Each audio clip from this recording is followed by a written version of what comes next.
ఏదో మద్యమే కదా, 20 రూపాయలే కదా, 10 రూపాయలే కదా పెంచింది అనేది చాలా మంది మాట్లాడుకునే పరిస్థితి. కానీ అవే కొండల్లా పేరుకుపోయి వేల కోట్ల రూపాయలు జే ట్యాక్స్ రూపంలో తాడేపల్లి ప్యాలెస్కి వెళ్ళిన డీటెయిల్స్ అయితే ఒక్కొక్కటిగా బయటకు వస్తూ ఉన్నాయి. సార్ ఏం చెప్తారు? నేను మీ ఇంట్రడక్షన్ తోటి నేను పూర్తిగా వ్యతిరేకిస్తున్నా సార్. మీరు మీరు చెప్పిన ఇంట్రడక్షన్ తోటి నేను ఏకీభవించటం లేదు సార్. ఎందుకంటే ఇప్పుడు నా ఇంట్లో కూరలు తీసుకొస్తే నేను కమిషన్ తీసుకుంటానా?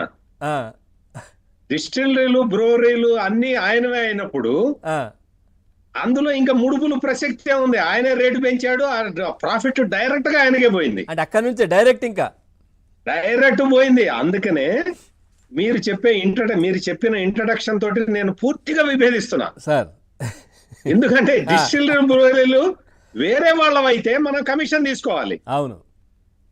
ఆ డిస్టిలరీ బ్రూవరీలు అన్ని మనమే కదా, వచ్చిన ఆదాయం అంతా మనకే. అంత విజయసాయిరెడ్డి అల్లుడు మనవాడే, లేకపోతే పెద్దిరెడ్డి రామచంద్రారెడ్డి కొడుకు పెద్దిరెడ్డి మిథున్ రెడ్డి మనవాడే, అందరం మనవాళ్లే కదా. డిస్టిలరీలు బ్రూవరీలు నడిపింది మనవాళ్లే, మన బినామీలే నడిపారు. మనం మద్యం మనమే తయారు చేస్తాము. ఆ మద్యాన్ని మన వాసుదేవరెడ్డే కొంటాడు, తీసుకొస్తాడు, మన కార్యకర్తలే అమ్ముతారు.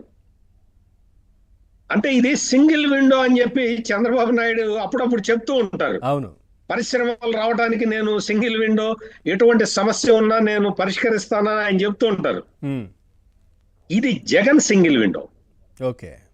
ఏంటి అంటే మద్యం తయారు చేయటం దగ్గర నుంచి వినియోగదారుడికి అమ్మటం వరకు సింగిల్ విండో ఒక్కడే చేస్తాడు మొత్తం అంతా కూడా. అందుకని రేటు ఎంత రేటు పెంచి మీరు చెప్పింది వాస్తవం. ఇంకా ఒక్కొక్క కొన్ని క్వార్టర్స్ మీద అయితే మీరు 30 రూపాయలు చెప్పారు, 50 రూపాయల వరకు ఎక్కువ అమ్మారు. మధ్యలో ఇయర్ మధ్యలో కూడా ఇది పెంచారు, రేట్లు పెంచారు. అవును. అంటే అసలు ప్రభుత్వం మద్యం అమ్మటమే ఒక నేరం అండి. ప్రభుత్వం మద్యం అమ్మటానికి లేదు, ఉండకూడదు. ప్రభుత్వం మద్యం అమ్మకూడదు. అవును.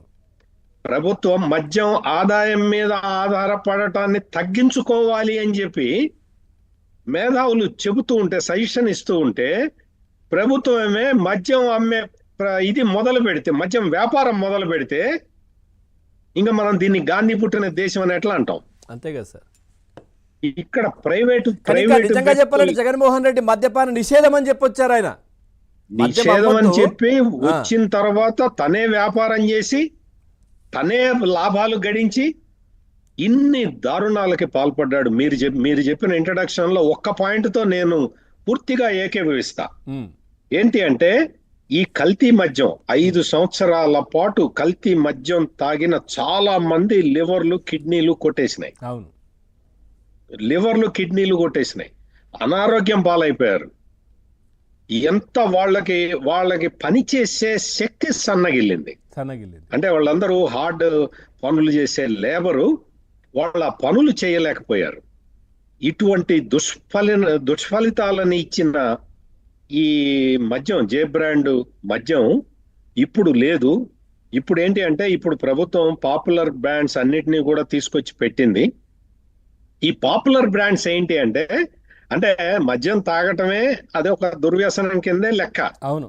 కాకపోతే ఏంటి అంటే మనం ఈ మద్యం దీంట్లో కూడా కొంచెం క్వాలిటీ మద్యం తాగితే, మామూలుగా జే బ్రాండ్ మద్యం తాగితే 5 ఏళ్లలో కొట్టేస్తుంది ఆరోగ్యం మొత్తం.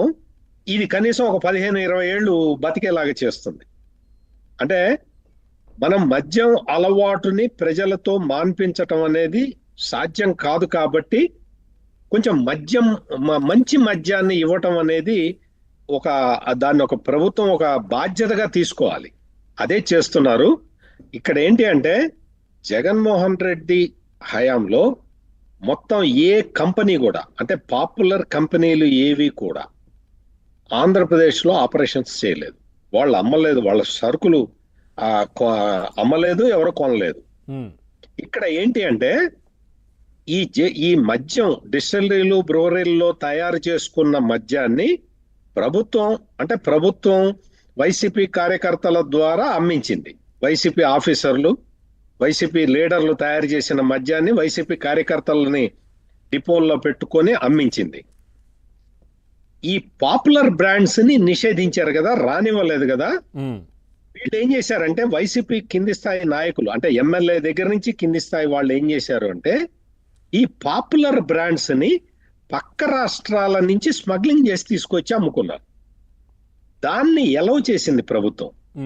అంటే గోడ దెబ్బ చెంప దెబ్బ అన్నట్టు ఒకటేమో వాళ్ళు తయారు చేసిన మద్యం మీద వాళ్ళకి డబ్బులు వచ్చేస్తాయి. రెండోదేమో ఈ స్మగ్లింగ్ చేసి తెచ్చుకున్న ఈ పక్క రాష్ట్రాల నుంచి స్మగ్లింగ్ చేసి తెచ్చుకున్న బ్రాండ్లని 1000 రూపాయల మద్యాన్ని 3000కి అమ్మి తెలుగుదేశం పార్టీ నాయకులు ఎంతమంది ఎన్ని రకాలుగా అభ్యంతరం చెబుతున్నా గానీ వైసీపీ వాళ్ళు దాన్ని మొత్తం ఈ స్మగ్లింగ్ మద్యాన్ని తీసుకొచ్చి అమ్ముకున్నారు. అదొకటి సార్. ఇప్పుడు ఏదైతే ఎక్సైజ్ వాళ్ళు పోలీసులు డిపార్ట్మెంట్ ఉంటారో దానికి సంబంధించి వాళ్ళు చెక్ చేయకుండా వాళ్ళలో చీలిక తీసుకొని వచ్చి, అంటే వాళ్ళని డిపార్ట్మెంట్ చేంజ్ చేయడం, అంటే అందులోనే వాళ్ళకి ఆ చెకింగ్ పనులు లేకుండా చేయడం, ఇవి కూడా చేస్తారు కదా కొన్ని జీవోలు తెచ్చి. ఖచ్చితంగా. అసలు ఇంకొకటి ఏంటంటే ఈ చెక్ పోస్టులు ఉన్నాయి కదా, ఎక్సైజ్ చెక్ పోస్టులు కానీ, మామూలు చెక్ పోస్టులు కానీ, విజిలెన్స్ చెక్ పోస్టులు. అవును. ఈ చెక్ పోస్టుల్లో ఉండే వాళ్ళకి ఆ లోకల్ ఎమ్మెల్యే ఫోన్ చేసి మన బండే వదిలేయి అంటే వదిలేసేవాళ్ళు. అవును. ఇది మన బండి కాదు పట్టుకో అంటే పట్టుకునేవాళ్ళు. ఈ టైపులో అధికారికంగా స్మగ్లింగ్ జరిగింది.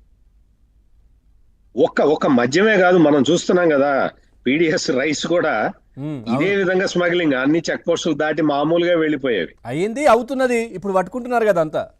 ఇప్పుడు పట్టుకుంటున్నారు, అప్పుడు పట్టుకోలేదుగా.